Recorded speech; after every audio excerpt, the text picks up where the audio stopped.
Okay, so let's get right into it. You've seen this word everywhere lately, right? On cleansers, on serums, microbiome friendly. But what in the world does that actually mean for your skin? For the products you're choosing every day. Is this a real breakthrough or is it just some new marketing buzzword?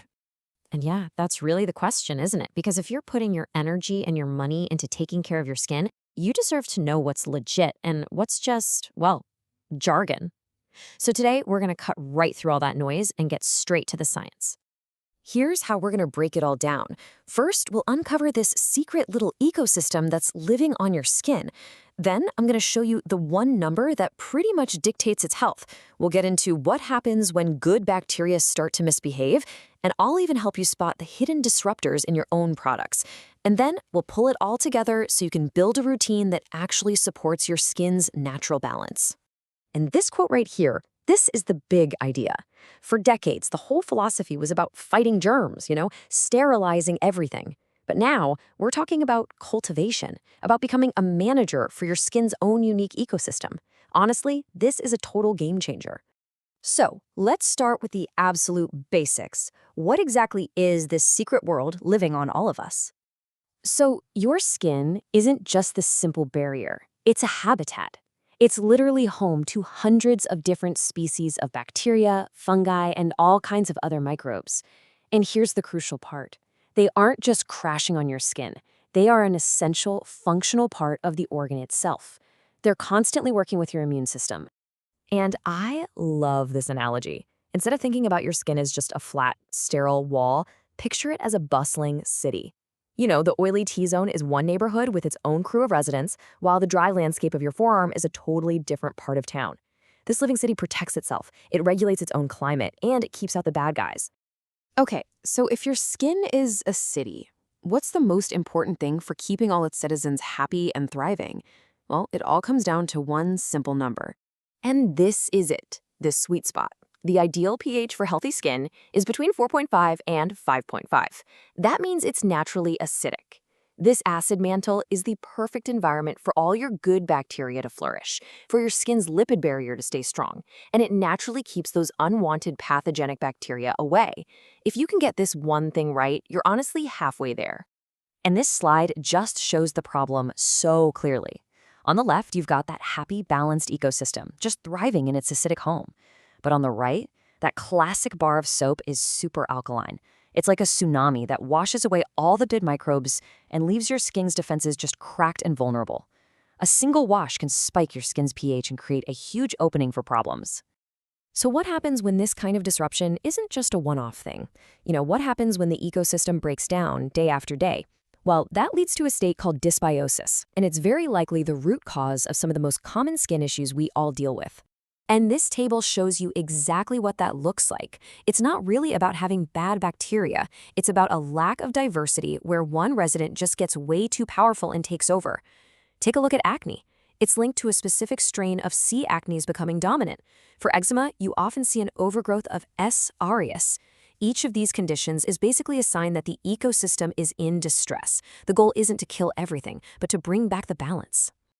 So this brings us to a really important question. What are we doing every single day that might be causing all this disruption? Well, the culprits are often hiding in plain sight, right there in our bathroom cabinets. These are some of the biggest offenders, so get ready to scan your labels. You have harsh surfactants like SLS at the top there that give you that squeaky clean feeling by just stripping all your natural oils and jacking up your pH. And then you've got certain preservatives like MIT and MCIT, which are basically like broad spectrum bombs. They just kill all the bacteria, the good right along with the bad. Knowing these names is your first line of defense. But it's not all bad news. And this is where it gets really, really cool. There's a whole new category of ingredients, sometimes called cosmobiotics, and they're designed not to fight your microbiome, but to feed it, calm it, and support it. This is where skincare starts getting really smart. Okay, so there are three main types, and each one has a specific job. Think of prebiotics as fertilizer. They're basically food for your good bacteria, helping them thrive and crowd out any troublemakers. Probiotics in skincare are usually inactivated extracts that act like little peacekeepers, calming down the skin's immune response and reducing redness. And then you have postbiotics, which are the amazing byproducts that the bacteria make themselves, like lactic acid, which helps maintain that super important acidic pH. All right, we get the ecosystem, we know the threats, and we know about the support crew. So how do we put all of this knowledge into a practical daily routine that actually works, especially if you have an active lifestyle? In the morning, you want to think less is more. The goal here is just protection. Start with a really gentle pH-balanced cleanser that isn't going to strip your acid mantle. Follow that up with a simple hydrating serum or moisturizer to support your skin barrier. And finally, the absolute non-negotiable step, especially if you're active and outdoors: sunscreen. UV radiation is a huge microbiome disruptor. Your evening routine is all about cleansing and repair.